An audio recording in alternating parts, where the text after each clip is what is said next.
If my only purpose in life is to love a woman as great as you, then I will be a very fulfilled man indeed. Colin, you almost didn't make it. You waited until the last few minutes to give me exactly what I wanted. Because I was ready to come on here and talk about you just like I did in the first half and just be thoroughly unimpressed. But you came around.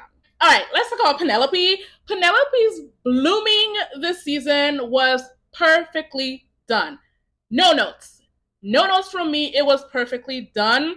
Her mindset coming into this season was Lady Whistledown, Penelope Featherington, and never shall the two meet.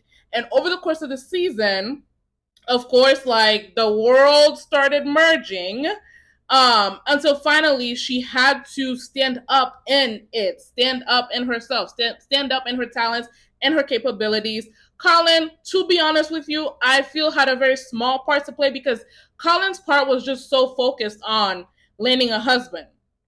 And Penelope started off the season in the same mindset as her mom, the same mindset that they all live under. And it's part of what created the conflict in her relationship with Colin. Like, yes, there is what Lady Whistledown did to Colin, what she's written and stuff like that.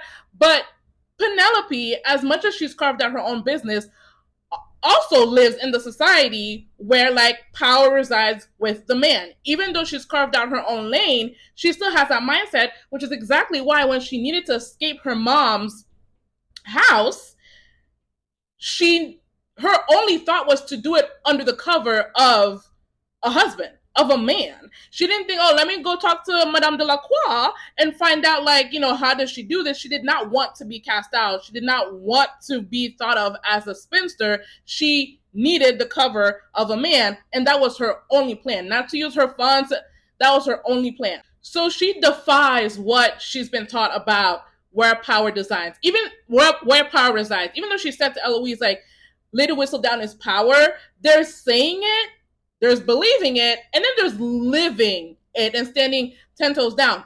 And we got to the point where she could articulate to Colin exactly what she needs from him. And Colin had the journey of like, you need to base your worth and your value on something other than Penelope having a lack, right? Because again, there is what Whistledown has done, but there's also the threat of her having even a little bit of power. She doesn't like, yes, she has the power of the pen, but she doesn't outrank Colin in any way in terms of status, in terms of money, in terms of resources. But just the very fact that she can take care of herself was a threat to him because what he knows and what he's been taught, even by his good mama, is that like his role is to take care of her because she lacks systemically. I adore the storyline with Portia, which we've been seeing during the entire series. I adore the growth and where we ended up, the mutual understanding that Penelope came to with her mother. Penelope has lived in this hostile house. So have her sisters. Like, to see how jealous that one sister, I'm not gonna look. Philippa, I don't know. How jealous she became when Penelope was getting the positive attention.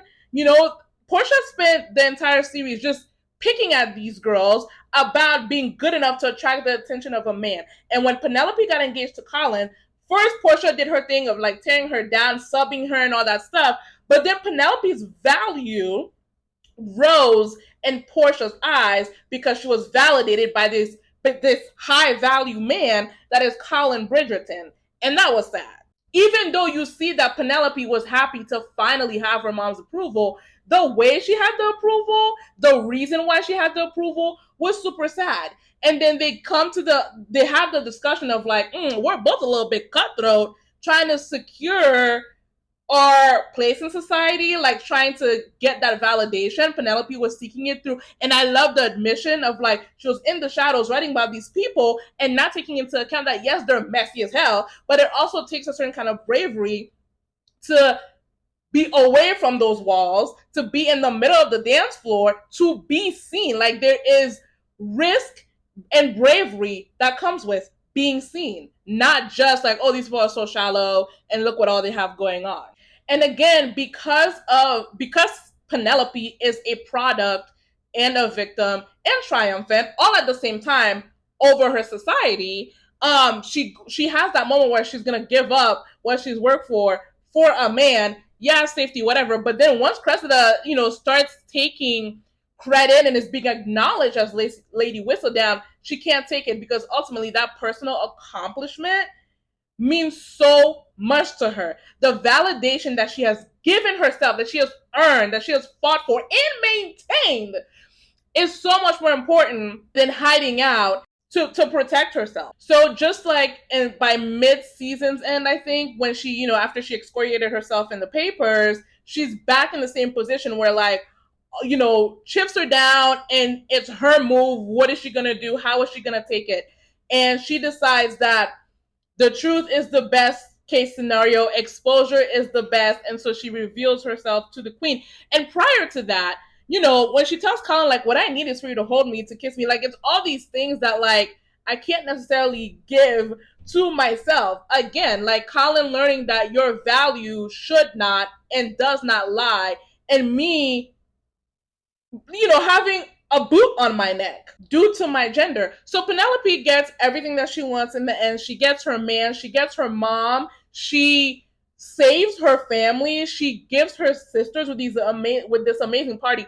Also, her sisters finally have positive attention from their mom via the successful party that they threw. Also, before the sisters threw the party, let me just say, put some respect, the queen, put some respect in the Mondrich's name, because they are entertainers, first of all. And now that they have the coin, they will show out. And they did. Back to Penelope. The scene between her and Genevieve Delacroix was very good and very much needed after that scene that she had with Eloise. Eloise, this was the closest I've been on the brink with Eloise. When Penelope was like, Colin knows, help me. And Eloise removed her hand and removed herself from the situation. I was like, Eloise, are you capable of taking a risk for anybody except for that boy? Are you capable of making yourself uncomfortable for anybody? The girl needs your help. Yes, you're hurt and you're pissed, but even seeing her in this position wasn't enough to make you get over yourself even a little bit, to be like, let me see what I can do. Let me pull some weight as his damn sister. She's like, oh my God, how could you be in love with my brother? And okay, yeah, it's fine. It's excusable that she wouldn't notice that her friend has the hots for her brother. It would have made her look slightly better if she was like, I was kind of guessed, but whatever. But watching her walk away, I was like, by the time we ended the season, I was like, you do need to go away. And she was like, oh, I have to see the world if I'm to save it or change, if I'm to change it. I'm like, it's giving delusions of grandeur because, again, all she does is talk. And I was hoping / knew that something was coming with Eloise because Cressida read her in the same way as Penelope did last season when Cressida said, all you do is talk. It was just very distasteful to see Eloise be like, stop being Lady Whistledown for my brother's sake. And Penelope was like, okay. And then she was in trouble. She was like, be Lady Whistledown again. And Penelope was like, okay. And so Penelope bails out her family again, and she's unwilling to put herself out there and help her. It was very distasteful, which is why Penelope's scene with Genevieve was great, because it was more like peer relationship, even though Penelope holds a higher place in society than Madame Delacroix. I don't think we've ever seen her at a ball. It was more more caring and warmer. At that point in that scene, Eloise was really dragging it for me. So I'm looking forward to what the Scotland trip will mean for her. Honestly, she talked about some, if I'm ready to change the world, you should actually start a little bit closer to home and work on changing the way you are in friendships. Because that scene where she abandons Penelope emotionally, her quirks for me morphed into undeservedness. You don't deserve to have a friend like Penelope, even though Penelope herself, I said, it has her faults. Penelope didn't give Eloise the chance to accept her as Lady Whistledown because she just went on hiding it. Anyways, moving on to Cressida. Cressida, tragic figure, a reminder that not everyone gets happy endings. She was banished to the countryside. She moved viciously because she is raised viciously. She lives in a vicious environment.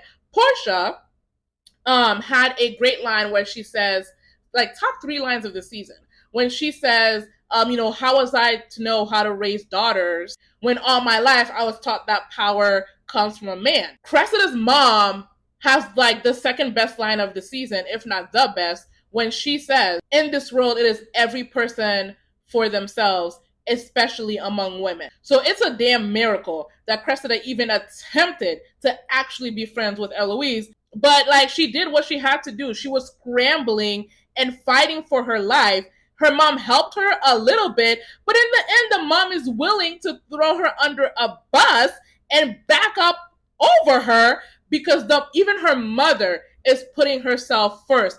Portia will drive her daughters into the ground to ensure that they have the security of a man. Cressida's mom will shred her daughter to pieces to protect herself. Levels. There's levels to the viciousness of these mothers. And while we're on it, very quickly, let's talk about Lady Danbury, who this season had a wound, a child wound that is triggered apparently whenever she sees her brother. She blames still adult her, that little girl in her, blames that 10-year-old boy who didn't know any better for thwarting her escape. I'm interested on if Shonda is interested. Shonda and team is interested. I want the Lady Danbury story. Give me Soma. Everybody wants it. Give us Soma. I'm interested about the dynamics, right? Because clearly it's alluded to like Lady Danbury was kind of in the same situation of like the mean father, the patriarchy. But I wonder if Shonda does explore Lady Danbury and like the African royalty, Sierra Leonean loyalty. I wonder if she would include any nuances about what that looks like in a Black society. Because in the European world of Bridgerton, the Black parents don't behave like the white mamas. Like, Lady Danbury was soft with her son. The Mondrishes are soft with their kids. Who else we got? I think that's it. Lady Danbury and her son. Well, I mean, you have Queen Charlotte, but her kids look like how they look. And the only other parent of color we've had is Edwina's mom, and she was soft with her kid. The cruelty, like the cruelty of motherhood and of like parents, but mostly mother-daughter cruelty right now exists solely between, the white moms and their kids. And even with Lady Danbury, we didn't hear anything about her mom. It's her father who was like the terror in her house. Violet's mom was a bitch. Like, Violet is out here breaking cycles. Speaking of Violet, the thing between her and Marcus was cute. Looking forward to more of it. But let's talk about Lady Danbury and Violet. I love their friendship. And speaking as someone who was subjected to the friendship between Bonnie and Elena in the Vampire Diaries, and that wound will always be fresh. As someone who was subjected to that friendship, I was surprised. Although when I think about it, no, I wasn't. But like, it makes sense. But I was surprised at how moved I was when Violet said to Lady Danbury, like, hey, just so you know, I consider you my friend. Like, even when there are no more kids to marry off, like, I will still be here for you. Like, I will still be interested in you. Like, it was so refreshing. Not that Lady Danbury is anybody's Bonnie Bennett, because please, Julie Plec is no Shonda Rhimes, but it was just so refreshing. Lady Danbury like has her own friendship with like the Queen, even before we explored her and Violet being friends and Queen Charlotte. But it was just so nice to see Violet, to have it reinforced and her verbally say like, hey, you mean more to me than the help that you provide me and marrying my kids off. Even though Benedict had one of the most exciting like moments in the season, I actually don't have much to say about him, except that I'm excited for this exploration. I remember there being something in season 1 that made me think that this man is not all the way straight. And so I'm happy to have the confirmation.